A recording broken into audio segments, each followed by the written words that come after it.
Morning and to the April 2nd meeting of the Lewis and Clark County Commission. If you'll please stand and remove your head covering and join us in the Pledge of Allegiance. I pledge allegiance to the flag of the United States of America and to the republic for which it stands, one nation under God, indivisible, with liberty and justice for all.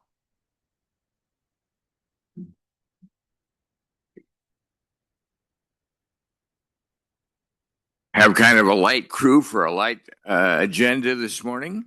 Over here to my left is Brandi Grande, who is our recording secretary, keeps track of the proceedings of our minutes. Commissioner Andy Hunthausen. I'm chair this year, Commissioner Tom Rolfe, Commissioner Candace Payne, Chief Administrative Officer Roger Baltz to the far right. I'm going to take a minute, since we have such a light agenda, and talk a little bit about history. We've been doing this once in a while in honor of the 250th anniversary of the Declaration of Independence. And here a few weeks ago, we talked a little bit about how a surprise moving of captured weapons saved Boston for a while. And there was a person who was really critical in that. He became very famous afterwards. There's a famous fort now that was named after him. His name is Henry Knox. He was only 25 years old when he, at this point in 1776, and his occupation was a bookseller. He said, according to this little article, it says he may have single-handedly saved the American Revolution. As the siege of Boston wore on, Knox, who had become George Washington's artillery commander, despite having no formal military training beyond reading military manuals in his bookshop, boldly suggested to Washington that he could break the stalemate by retrieving the heavy guns from the recently captured Fort Ticonderoga. Henry Knox convinced Washington to let him to attempt what seemed impossible, hauling 60 tons of captured British cannons from Fort Ticonderoga to Boston in the dead of winter. Using horses and oxen and small boats, Knox and his men dragged these massive guns through deep snow, across frozen lakes, and over the rugged Berkshire Mountains. The journey was brutal, 300 miles in 56 bone-chilling days, but Knox refused to quit. When he arrived in Boston on January 25th, 1776, he had somehow kept every single cannon intact. Washington positioned these guns on Dorchester Heights, overlooking both Boston and its harbor. The British, suddenly finding themselves staring up at their own captured artillery, had no choice but to evacuate the city. Knox had achieved the impossible for George Washington, in the process delivering one of the Revolution's biggest victories. You don't always have to be fully trained. You just have to have a good heart and a desire to do the right thing. And I think that's maybe what happened to a lot of those great people that gave us our freedom 250 years ago. Go on to our agenda items. We just a consent action item. Mr. Balls.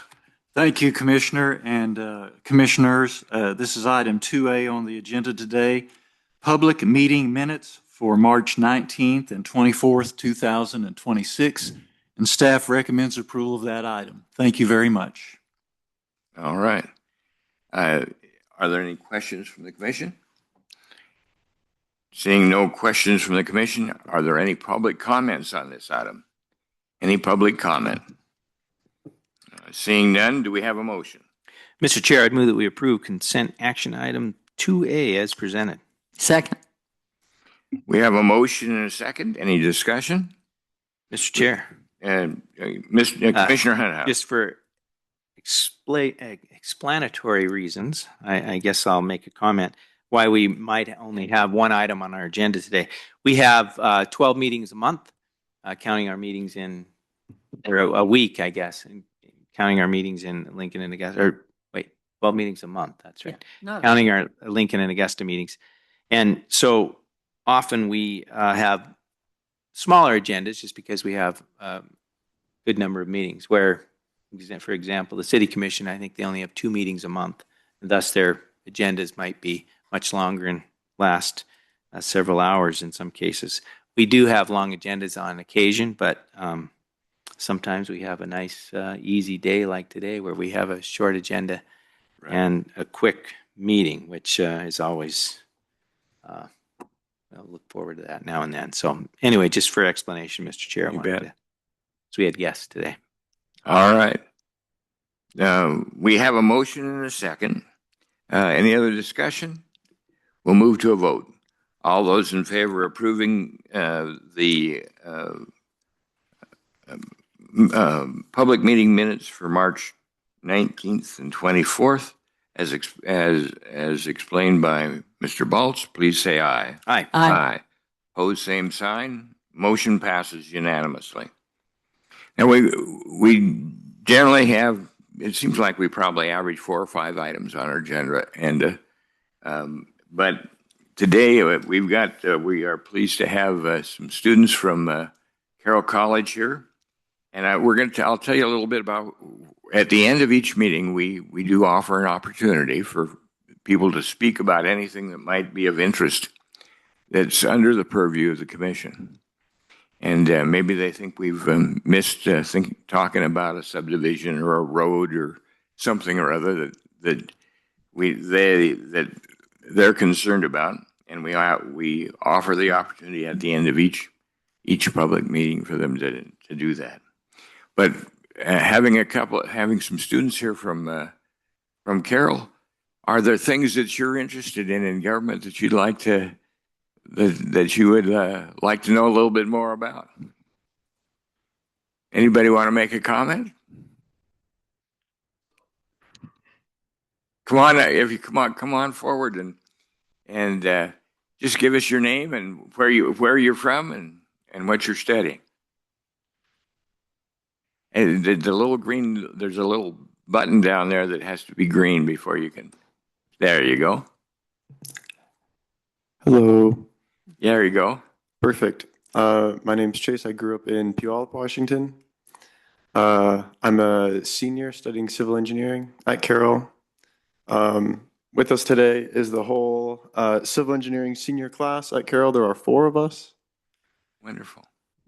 I suppose just like a little bit of a clarifying question, because I got to intern with the Montana Department of Transportation.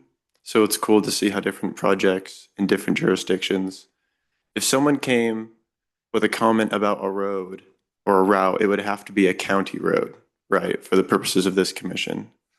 That would probably be the case. Now we do some joint maintenance on some of the roads where maybe we fill in and put snow plowing or something like that. But basically it's county roads, and we actually have about 1,500 miles of county roads within the Lewis and Clark County. Yeah. But we only have the money to actually maintain 576 miles of the roads. Dang. So it's one of those things where you make some choices, we set some priorities, and go from there. Okay, that's very cool. Yeah, I didn't realize just how much there is on the county side, which is, yeah, it's cool to think about how priorities have to be made and whatnot. You bet. Tom, I'd bet. like to, Mission we sometimes have conflicts with the Department of Transportation. For example, are you familiar with the York Road? Mm-hmm. Okay, York Road goes out. And there is a little old country school. We have 9 county schools in Lewis and Clark County, not including the Helena ones. But this is, Warren School is one of our country schools. And last year, I was the chair of the commission at that point, and I got a stack of letters about an inch thick from 5th graders at Warren School. They were handwritten in pencil. I mean, this is not a typed out sheet that they just, and each one was just slightly different. And they were upset because they were worried about getting to school safely. And they wanted the county to put up some flashing lights and crosswalks and they want some safety out there. And as luck would have it, our road department had recently done a study and they went out and they put up all kinds of, crosswalks and they did what they could. However, the problem is on York Road, which is a Department of Transportation state highway, 65 miles an hour. It's got a big turn that comes there, and those little kids are scared that they're going to get run over because there's not a flashing light, there is no warning. And I thought the kids' concerns were legitimate. And so, being the cage rattler that I am, and DOT is not interested in doing anything with that. I talked to to our county superintendent of schools and expressed this, and she went out and looked at it, and she agreed that those little kids that are crossing, there is subdivisions that are south of the highway, closer to Warren School, and those kids we can take care of because they walk on county roads. But the ones, there's a subdivision on the north side, and there is no way for them to safely cross. And as far as I could see, it was only a matter of time before some little kid gets run over by a speeding car. However, sometimes it's good to be able to solve problems without. There's more than one way to skin a cat than chucking him with butter. Sorry, our superintendent of schools met with the Helena bus people, the head of that department. We run a bus out to that subdivision every day to pick up the high school kids and the middle school kids and bring them back into town. And the bus people came up. They have a bus that runs. They pick up the kids on that bus, the little elementary school kids, and take them to Warren School, even though it's less than a mile. It doesn't fit within the parameters of how that usually works. But this was an unusual circumstance, and we're trying everything we can to keep those kids safe. And I was very impressed with the problem-solving skills that not only our county superintendent came up with, but also the bus department here for the Helena School District. And I wish we could get a little more creativity out of our friends at the Department of Transportation. So you can make a difference. That's awesome. That's super cool to hear about. Changing a bus route is probably a lot cheaper than getting rumble strips or new guardrail or signage up there. Yep. Sometimes kids, I forgot my lunch money. I got to go home, and they'll run back. And so, okay, if the bus budget is cut, or this is a temporary fix. We need maybe a bridge over. They put those bridges up for elk and deer to cross. Okay. The jump outs. What's that? Or those crossings, but then they also have like wildlife jump outs. That's a newer thing that they've been doing. I just think we need a little creativity out there before somebody's 10-year-old child gets killed. Yeah, 100%. So if you have friends at the DOT, you tell them. Okay. Thank you. Will do. I'll see what I can do. Thank you, All guys. right. Thank you for coming. Any of the others you have a comment?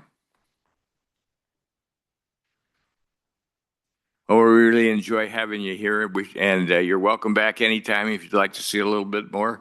Take a look online, and if there's an agenda that looks interesting to you coming up, over the next few months, we're going to be looking at budgets and some all sorts of different projects and whatnot. So feel free to come back and join us, and when there's a little more going on than this morning, we'd love to have you. Mr. Chair. Commissioner Hunthausen. Just a congratulations as well. Month till graduation, right? And you'll all be on your way. Hopefully you'll think about starting a life here in Helena, in Montana. But anyway, congratulations. Yeah. I just wishing you the best. Tom, I just thought of something else. Oh, sure. You know, state law requires that we record all these meetings, and they are available for you to look at your leisure. So if you want to go back and, you know, maybe your subdivision didn't get approved or something, and you want to go look at it, and that's Brandi is running all the recording. That's why we have to start exactly on time, because we've got a television timing issue. So we are under scrutiny at all times. We have to be on our good behavior. All right. Any further comment? That'll do it. Is there any public comment? Is there any other public comment? There being none, we're adjourned.